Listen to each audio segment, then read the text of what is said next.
Hello दोस्तों, आज हम बात करेंगे सिनोरिस फार्मास्यूटिकल आईपीओ के बारे में। हम डिस्कस करेंगे ये कंपनी करती क्या है और आईपीओ की डिटेल्स, जैसे कि कितना ऑफर फॉर सेल है और कितना फ्रेश इशू है।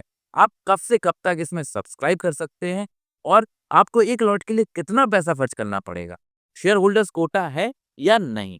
और उसके बाद हम डिस्कस करेंगे कि कंपनी क्या फंडामेंटली स्ट्रांग है या नहीं। और हम बात करेंगे कि कंपनी में क्या पॉजिटिव्स हैं और क्या नेगेटिव। एंड लास्ट टू मेरे फेवरेट और आपके भी, हम डिस्कस करेंगे कि करेंसी ग्रे मार्केट प्राइस में कितना प्रीमियम पे चल रहा है और सबसे इंपॉर्टेंट मेरा क्या ओपिनियन है इस आईपीओ को लेके। तो अगर चैनल पे नए हैं तो make money with money channel को तुरंत सब्सक्राइब कर दीजिए और बेल आइकन पे क्लिक कर दीजिए, जिससे कि आपको सारे नोटिफिकेशन और अपडेट्स मिलते रहे। तो चलिए स्टार्ट करते हैं वीडियो। सबसे पहले बात करते हैं कि ये कंपनी करती क्या है। तो ये कंपनी इनकॉर्पोरेट हुई 2017 में। इनका मेन बिजनेस है कि जो फार्मास्यूटिकल प्रोडक्ट्स हैं उनको ये रेगुलेटेड मार्केट्स में पहुंचाएं, जैसे कि यूएस, कनाडा और यूके, और बहुत सारे इमर्जिंग मार्केट में भी ये अपने प्रोडक्ट्स को एक्सपोर्ट करते हैं। तो यह कंपनी का बिजनेस। अब बात करते हैं आईपीओ की। तो ये आईपीओ स्टार्ट हुआ 20 दिसंबर से और आप 24 दिसंबर के 5 बजे तक इस आईपीओ में अप्लाई कर सकते हैं। कंपनी का मार्केट कैप है लगभग 1800 करोड़, तो ये स्मॉल कैप की रेंज में आती है। अब सबसे इंपॉर्टेंट बात यहाँ ध्यान देने वाली, आईपीओ का साइज है 582 करोड़, लेकिन उसमें ऑफर फॉर सेल केवल 14% है, 82 करोड़ ओनली, और 500 करोड़ फ्रेश इशू है। इसका मतलब क्या हुआ, जो ऑफर फॉर सेल होता है वो पैसा प्रोमोटर्स के पास जाता है। तो 15% पैसा ही सिर्फ प्रोमोटर्स के पास जा रहा है, बाकी 85% से भी ज्यादा पैसा कंपनी में लगाया जा रहा है। तो ये पहला प्लस पॉइंट है इस कंपनी में इन्वेस्ट करने के लिए। लेकिन यही अकेला पॉइंट नहीं है, आगे और भी डिस्कस करेंगे। तो कट ऑफ प्राइस की बात करें तो 391 इस शेयर का कट ऑफ प्राइस है। और अगर एक आपको लॉट लेना है तो उसके लिए आपको मिनिमम 14,858 रुपीज खर्च करने पड़े। और आप एज अ स्मॉल एचएनआई अगर इसमें इन्वेस्ट करना चाहते हैं तो आपको मिनिमम 14 लॉट लेने पड़ेंगे और उसके लिए आपको लगभग 2,08,000 से ज्यादा रुपए इन्वेस्ट करने पड़ेंगे। इस कंपनी के लिए कोई भी शेयर होल्डर कोटा अवेलेबल नहीं है। अब बात करते हैं एंकर पोर्शन की। तो एंकर पोर्शन बेसिकली क्या होता है, जो एंकर इन्वेस्टर होते हैं बड़े इन्वेस्टर होते हैं, जैसे कि कोई बहुत बड़ा म्यूचुअल फंड कंपनी हो गई, एमसी हो गई, इंश्योरेंस कंपनी हो गई या पेंशन फंड। अगर कोई एंकर इस कंपनी में इन्वेस्ट कर रहा है तो कहीं ना कहीं एक स्ट्रॉन्ग इंडोर्समेंट होता है किसी कंपनी का कि उनकी फाउंडेशन कितनी स्ट्रांग है। तो एंकर पोर्शन जो है वो स्टार्ट हुआ था बिडिंग उसकी 19 दिसंबर को, और वो था लगभग 260 करोड़ का।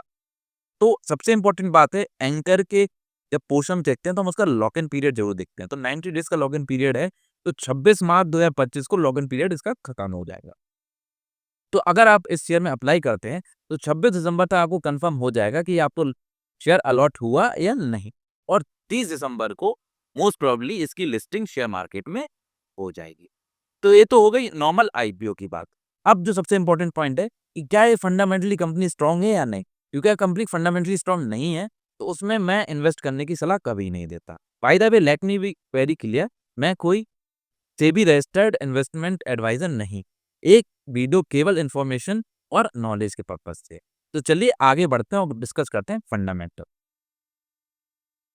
तो अगर 31 मार्च 2022 की बात करें तो कंपनी के एसेट थे 59 करोड़, और जो 30 सितंबर 2024 को हो गए 678 करोड़, यानी कि ऑलमोस्ट 12 गुना, जो कि बहुत अच्छी बात है। रेवेन्यू भी कंपनी का काफी ग्रोइंग है। आप देख सकते हैं 2 साल 2 ढाई साल में ये लगभग 13-14 गुना हो गया है, राइट। प्रॉफिट आफ्टर टैक्स 2022 में 1 करोड़ से भी कम था, और करंटली 30 सितंबर 2024 तक ये 24 करोड़ के आसपास हो गया। That is good.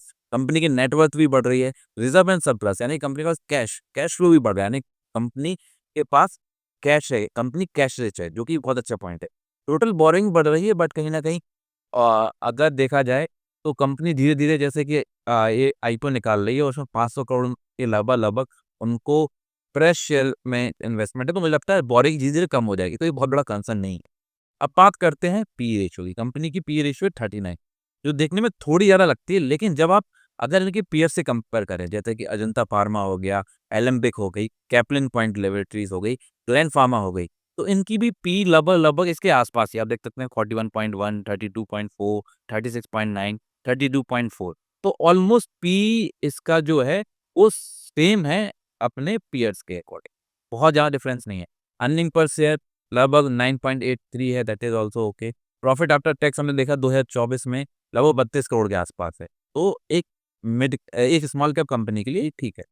Return on equity अगर देखा जाए तो काफ़ी कम है, बट और अगर प्राइस टू बुक वैल्यू देखा जाए तो बुक वैल्यू इज़ ओके। तो ये तो हो गया फंडामेंटल। तो कहीं न कहीं वैल्यूएशन अगर देखी जाए तो कंपनी फेयर वैल्यूड लगती है, और फंडामेंटल्स भी क्योंकि कंपनी लगातार ग्रोइंग है, और 2022 से 2024 के बीच में काफ़ी बड़ा डिफरेंस दिख रहा है, राइट? तो ये तो एक प्लस पॉइंट है। खैर, अब बात करते हैं कंपनी के पॉजिटिव और नेगेटिव्स के बारे में। तो कंपनी का अगर देखा जाए, उसके सबसे ज़्यादा मार्केट क्लाइंट्स हैं, उनके साथ बहुत अच्छा रिलेशन, क्योंकि कंपनी मोस्टली रेगुलेटेड मार्केट में अपना प्रोडक्ट लॉन्च करती है या प्रोडक्ट उनको देती है, तो इनका बहुत अच्छा लॉन्ग टर्म रिलेशनशिप चल रहा है इनके क्लाइंट्स के साथ, तो एक अच्छा पॉजिटिव।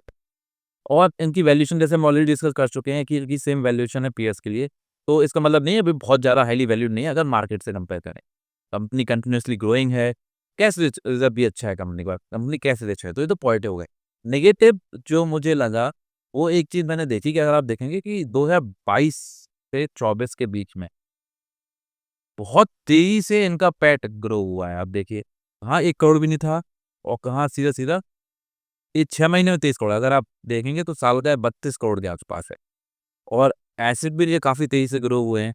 इवन इनका रेवेन्यू भी बहुत तेज़ी से बढ़ा है। तो थोड़ा डाउट क्रिएट करता है, एकदम इतना तेज़ी से कैसे कंपनी ग्रो होगी, right? But this is just an assumption, but एक आई कैचिंग पॉइंट तो है कि भाई इतना एकदम से कैसे ग्रो होगे, राइट? और बोरोइंग इज़ हाई। अब बात करते हैं जीएमपी की।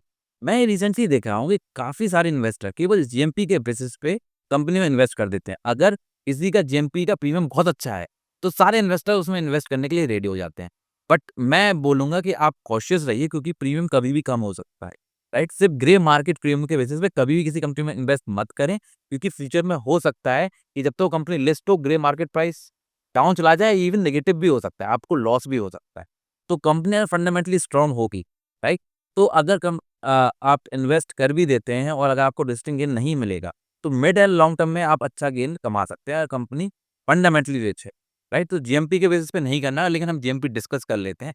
तो जीएमपी जो अभी करंटली चल रहा है, वो चल रहा है 200 पर शेयर, यानी कि हर एक शेयर पे 200 प्लस रुपीस लोग देने के लिए तैयार हैं, जो कि 51% गेन है, यानी 50% से ऊपर का गेन शो कर रहा है। ये डेटा लगभग है 22 दिसंबर के आसपास। ये फ्यूचर में कम भी हो सकता है और बढ़ भी सकता है। बट देखा जाए तो लिस्टिंग गेन तो अच्छा शो कर रहा है कि चांसेस आर वेरी हाई कि ये अच्छा गेन देगा। अब आते हैं सबसे इम्पोर्टेंट पॉइंट पे कि मेरा क्या ओपिनियन। देखिए, मैं जो ओपिनियन दे रहा हूँ, मैं कभी भी किसी बाय या सेल की रिकमेंडेशन नहीं देता। ये मेरा पर्सनल ओपिनियन है कि इस एनालिसिस को देख के मुझे क्या लगता है। लेकिन आप सिर्फ मेरी ओपिनियन के बेसिस पे कभी इन्वेस्ट मत करें। आप अपना खुद दिमाग लगाएँ, अपने इन्वेस्टमेंट एडवाइज़र से भी सलाह ले सकते हैं। मेरा काम था आपको पूरा एनालिसिस आपके सामने लाना, एकदम बिल्कुल सिम्प्लिफाइड वे में इसको समझाना, जिससे कि आप खुद डिसाइड कर सकें कि आपको इन्वेस्ट करना है या नहीं। एनीवेज़, मैं अपनी अगर ओपिनियन दूँ तो मेरे हिसाब से कंपनी मुझे फंडामेंटली रिच दिख रही है, जैसे कि ऑलरेडी डिस्कस किया कि काफ़ी तेज़ी से सारे assets, revenue, growth, cash, even PAT सब अच्छे से ग्रो हो रहा है, राइट?